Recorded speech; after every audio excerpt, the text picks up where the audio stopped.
का। मेरे महबूब फरमाते हैं कोई बंदा खाना खाए, पेट भर के खाए और खा के शुक्रिया अदा कर दे अल्लाह का, अल्हम्दुलिल्लाहिल्लज़ी अतअमना व सकाना व जअलना मिनल मुस्लिमीन, ये नहीं आती वैसे ही अर्ज कर दे या अल्लाह तेरा शुक्र, मैंने अपनी ताकत से नहीं खिलाया, तूने खिला दिया मुझे, तेरा शुक्र।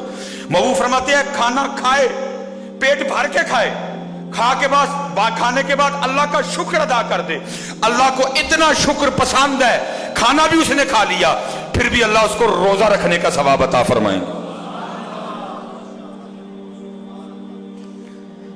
जी जे इत्थे खाना खा के शुक्रिया अदा करो फिर भी रोजे का सवाब मिले, तो फिर जड़ा हर गड्डी दे लंघदे अल्लाह का शुक्रिया अदा करे तो फिर मालिक ओनू नहीं देगा, उसको नहीं देगा मालिक।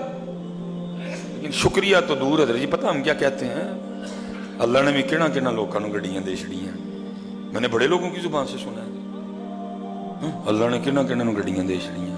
ठीक है मियाँ, हुण तो अल्लाह ने बहुता सियाना हो गया ना। नहीं पुत्र, शुक्रिया।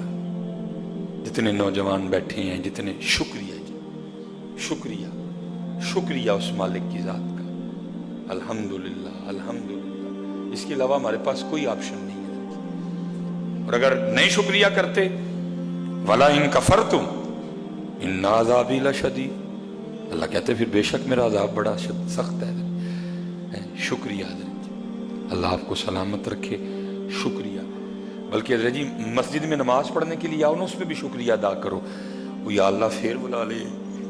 सच बताना हज़रत जी, झूठ ना बोलना, साढ़े काम ऐसे है ना कि सानू मस्जिद च बुलाया जाए। हम अपने घर में कोई फंक्शन करें तो होता है ना कोई, अब तो तकरीबन कोई नहीं, वाह भाई इस तरह के हज़रत जी हर खानदान में हम नहीं बुलाते, तो फिर कोई ना कोई हमें पूछ ही लेता है, कोई हज़रत साहब